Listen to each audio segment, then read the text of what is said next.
Do you see then in the above, the recording just before this? It's what the Hebrew story is. Whilst I was in Egypt, I was promised this land. I've come to take it. And if you don't obey the fact that I'm now holder of this, owner of this land, well, God's going to wipe you out, my God. You know, I've come to take possession of the promised land. It's the same story. It's the notion that you've come from Eden. You were promised a land, and you, as William the Conqueror, have come to take it. You see, William is an incredibly Christian man. And I don't mean by that a follower of the Jesus story particularly. I mean Christian.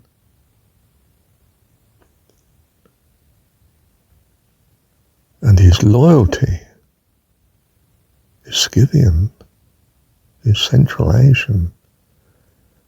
And he uses his Vikings friends, first of all, to attack in the north of England, of course. So Harold goes up there and actually wins against, is it Halrada or something? I don't know what his name was. And then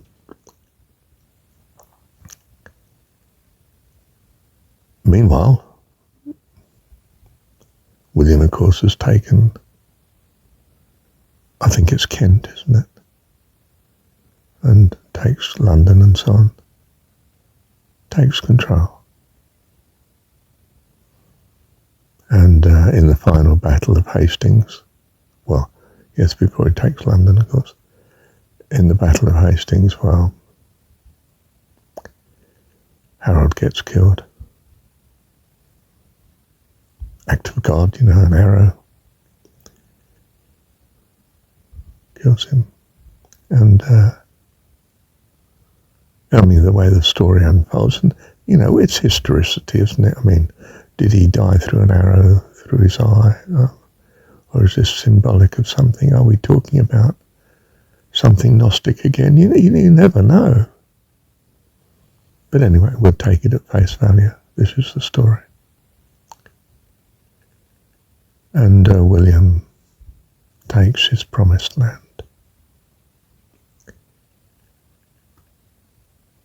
He's a nobleman. Speaks French. Doesn't speak Saxon, I can tell you. And so the nobility of England is French speaking for hundreds of years, and so on and so forth. Don't separate the religion from the history, or you go astray fast. When you realize that man is driven by his thoughts and his values, then you start to understand history. Or at least you start to understand the reality of what you seem to be facing now, which is not reality.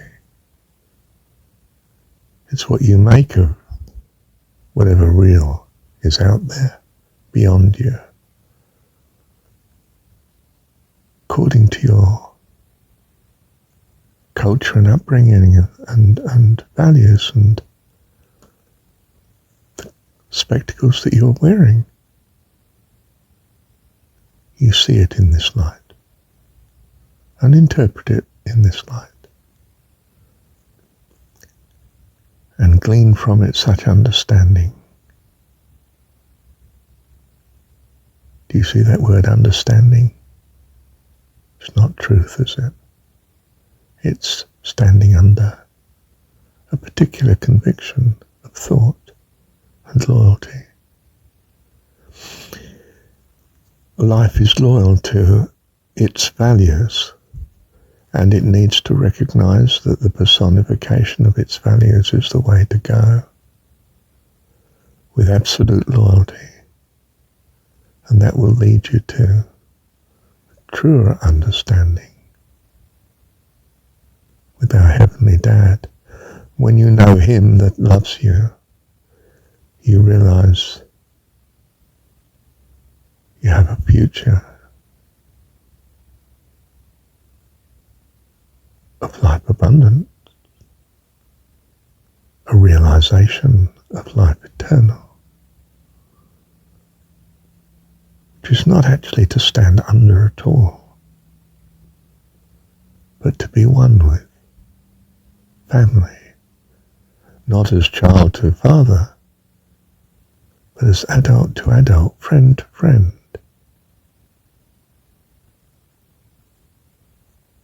But unbelievably loyal. I mean, utterly loyal. Forever. Love you, Dad. Thank you, Heavenly Dad.